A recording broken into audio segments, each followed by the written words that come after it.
Hey everybody, I'm Jack Reedy with Future Pastimes, and I'm a designer on Dune themed games and expansions. And we had a question come up on the channel yesterday talking about what would be the point of shipping your forces directly to a spice blow. And having your forces kind of out there in the desert seems like a little bit of a waste. So I'm going to talk about a few different scenarios and get into why it's worth your time most of the time and what you can do about it. So I'm going to put a couple of spice blows out here. And I've loaded in a few factions that are going to give us some nice different scenarios here. So we have the Fremen, we have Atreides, we have the Guild, the Emperor, we have Mortani, and we have Richess. And so we're going to use some of their forces as a way to illustrate certain scenarios here. So we've got two spice blows here. We've got one up in Broken Land, which is a couple of territories away from Carthage and Arrakeen. It's a couple away from Tabor. And then we have here what we like to call the Mother Lode. It's the largest spice blow down in Cialgo South, which is not really close to anything. In fact, you have to be in the polar sink and have ornithopters in order to get to it from there. With Thopters, you can get to it from these strongholds. But there are going to be times, for certain factions anyway, where it is worth heading down there directly. Now, it's more expensive. So normally, if you are going to ship some forces into a non-stronghold territory, that is going to cost you 2 spice per force. So it would cost you 6 spice for Atreides here to send these 3 down here. And if they don't occupy Carthage or Arrakeen, then their collection rate is going to be 2. So they spent 6 to get here. They're going to collect 6. What was the point of that? All right, well, this is our first scenario. Why might they want to do that? They might want to do that, and in particular because, let's say that you've got a situation like this where these strongholds are blocked. So nobody can ship into these strongholds other than the forces already there. And we'll say that those Atreides is just not on the planet. Well, they might want to ship down here, not so much because they want to get that spice, but because they don't want anyone else to get that spice. It's worth it to them to go down here and try to dissuade another faction, especially a poor faction, from moving in here. Now, in this scenario right here, the Moritani, for example, could ship into Tuxeach here, and because they have forces in Arrakeen, they've got ornithopters with these forces. So 1, 2, 3, they can get in there. And so this is kind of our second scenario: is you will go after forces, spice in the desert, because with the help of ornithopters, you can get to just about any spice blow from a shipment somewhere. So if they wanted to go after this spice blow, they could, of course, ship into here to reinforce this and then send some of the forces boop, boop, over to Broken Land. Let's say that Moritani wasn't there and Atreides was. So Moritani, they can't get to either of these spice blows without shipping directly to it because they only have one territory move. So if they go here, they can get all the way to here, but they're still in Plastic Basin, so they can't get to that spice unless they ship directly. And again, the reason that you might want to ship directly is because you want to deprive another player of that spice. It's just sitting there, and any of these 4 factions can use ornithopters even if they're not shipping into these territories. They can ship into a different territory and move over there. And in a lot of cases, they're going to want to maybe ship in here anyway to reinforce, but they could send some of their forces over there. So shipping directly. Now let's look at a couple of other factions, though. We'll say, all right, the Guild is not there. Mortani is. So the Guild, they can't ship into these territories to get ornithopter movement. But the Guild of course, they pay half price to ship. So if they ship 2 forces down directly to this spice, it costs them 2 spice, but they'll collect 4 spice if they still have 2 forces there at the end of the battle phase. So somebody might fight them just to get that spice. So that's pretty good. Let's look at Richess here, because they have their no fields. And what they can do is they can say, yeah, I'm shipping a no field directly here. And it always is, the cost of shipping a no field is the cost of sending 1 force. So they're sending 1 force here. That's 2 spice. So Guild paid 2 because they pay half price. Richess, they paid 2 because they're only sending 1 force. But when it comes to the battle, well, they've got 5 forces in here. And so if they beat them out, then yeah, they'll have, let's say that they lose 2, they still have 3. They'll get 6 of this spice. So the Richess have a very good incentive for shipping directly to the spice. Now let's say that they do that, and they're the only ones here. They reveal this. They would want to reveal this before the battle phase begins, because that's the only time they can flip that. They can do it before the battle phase. So if nobody else is going down there, then they know, great, we've got 5 forces in there. So they're going to get 10 spice there, which is pretty good. Now let's say that the storm is not currently looming. You know, it's back this way a ways. So they're not too worried about it, but they're like, oh, all right, the storm moved, it moved to 2, and they're kind of stuck here. They got most of that spice, but they're out here in the middle of the desert. What are they going to do? Well, if they can manage to, and this turn will end, and, you'll be like, great, somebody won, somebody lost. There's still some people there. In this scenario here, Richess is going second in turn order.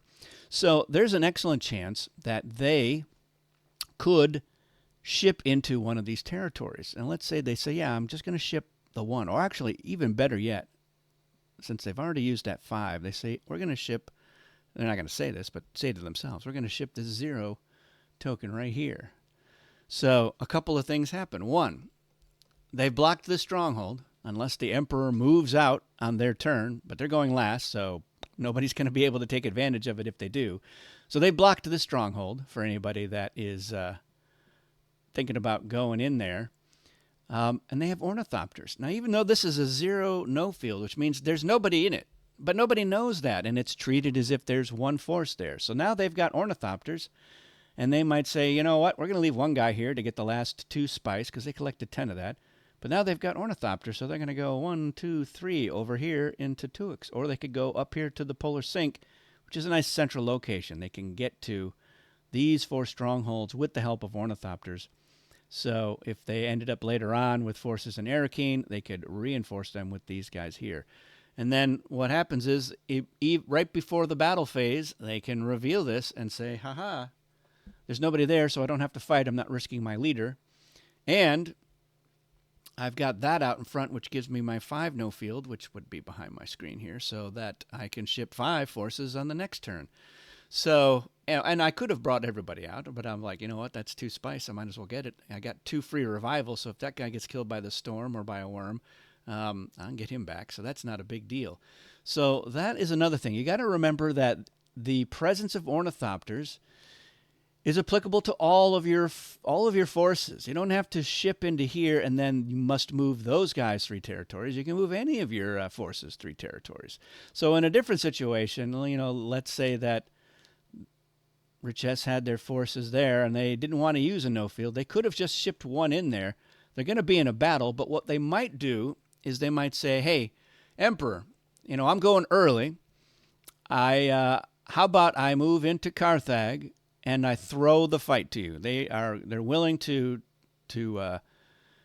give up this fight, and in a throne battle, it's basically a binding deal. So what normally happens is each faction just puts out a leader. So I would put out, as Richess, if I'm throwing this battle, I put out a low value leader, and then they would put out a higher value leader, which is almost all of them. They put out Fenring. In a throne battle, you agree not to call traitor. You agree not to use weapons. So it's a nice, and nobody has to lose a leader. Nobody has to discard any of their treachery cards. So it's a very common thing that you will see in Dune. And I threw this battle simply because I'm going to lose this force. But again, I've got 2 free revival as Rich S. So I just wanted to have Ornithopters for that turn so that I could move these guys over to a different stronghold or to the sink or to a rock territory or wherever it is I want to go, or to a different spice blow. Maybe there was a spice blow over here. So now I'm going to go after that spice and see if I can get some more, which for Rich S is never a bad idea. In fact, I might even say, hey, I'll tell you what, if I'll throw this battle and I'll also give you a couple of the spice that I get here. If I collect 10 spice, I'll give you 2 of it for throwing this battle, or letting me throw this battle to you. So yes, the other players, they can negotiate as well, try to make it worth their while. But it might even be better to make that deal with the Moritani, because the Moritani, maybe they don't feel like reinforcing down here. They really want to move some forces into Broken Land to get that spice. So there's a number of different things that you can do to make these worthwhile. So remember, forces that went out to get spice, on the surface, they expecting to be sacrificed. They're like, all right, I went out there to get that spice. A worm is going to get me, or a storm is going to get me, or another faction is going to fight me, and these forces are going to be lost. But every once in a while, you're like, oh, they weren't lost. So you got to think about, if you've got forces here and you've got forces here and here, you got to try to start consolidating them. And using Ornithopters is a good way. What you can't do is you can't say, I'm going to go 1, 2, 3, and then scoop these guys up. You can't do that. So you would have to say, let's go over to here and we'll get them, and hope that the storm doesn't go this many sectors in the next turn. And knowing, all right, these guys are probably going to get wiped out. But maybe not. It just depends. If the Fremen are in the game and you're playing advanced, the Fremen will know how far the storm is going. So maybe you can make it worth their while, give them a spice for a peak, or make some other deal. Or, whoever is going to be using their battle wheels in a game without the Fremen, or in a game of basic, to say, like, look, I don't want to lose my guys here, however many I have. It's just 1 currently, but let's say that, you're 5. And you say, all right, I'll give you a couple of spice, from the other spice blow, or I'll let you, as Rich S, I'll let you pick the card that I sell next turn, or some other thing. There's a lot of different things that you can do. I agree not to attack you in the next turn. I won't move into one of your strongholds. So there's a number of things to do. Yeah, I want you to dial a 1. So 1, 2, 3, 1. Even if the other guy dials 3, your guys are protected from the storm. You have 1 more turn to get them out of there. So yeah. Or you say, look, I'll form an alliance. If the guild will cross ship me as my ally, that might be a worthwhile thing. So take advantage of those things as well. So yeah, there are reasons why you want to do it. The tradies, of course, they have the ability to see what the next spice blow is. So sometimes they'll know, oh, if this spice blow is here, the next one is there. So yeah, maybe I do ship down here, because then I can just move over to this one, possibly with Ornithopters, especially if they trade that knowledge with the Fremen for how far the storm is going to go, and they'll know, yeah, this is going to be good. Or I know that there's a worm coming, so maybe I don't go there. Take advantage of that. That's what that's for. In the movement phase, they get to know what this next card, because that's the prescient spot. We have a little prescient spot there. They get to see what that is, so they'll know, oh, there's going to be another spice blow, and it is going to be over there in Habanya Erg. So that might be worth sending some guys down and putting them, here, moving over to here, because then I can just move right into the Erg the next time. Of course, I do that with the tradies, but so that's generally it. You don't forget the Ornithopter rule. The forces that have Ornithopters are any of your forces, as long as you start your movement action with somebody in one of these 2 cities. And don't forget, the Fremen have 2 movement, so they can ship into any territory. And we use the term ship loosely, because they're not shipping; they're already on the planet. They're just appearing, but this yellow line here, which is not on your board, but it is here in TTS, it's just basically all the territories that are within 2 territories of the Great Flat. And that's all these territories. So that Fremen can just appear in any of these territories. So they could appear right on that spice blow or right on these other spice blows. But if, let's say, they want to get to the mother lode, they can appear right in this territory here, and then it's just 1, 2. They can move over there. And they've got the 2 movements. So on a future turn, they could say, yeah, we collected that spice, and now we're moving to 1, 2. Now we're into rock, and we're safe, and we're adjacent to another territory.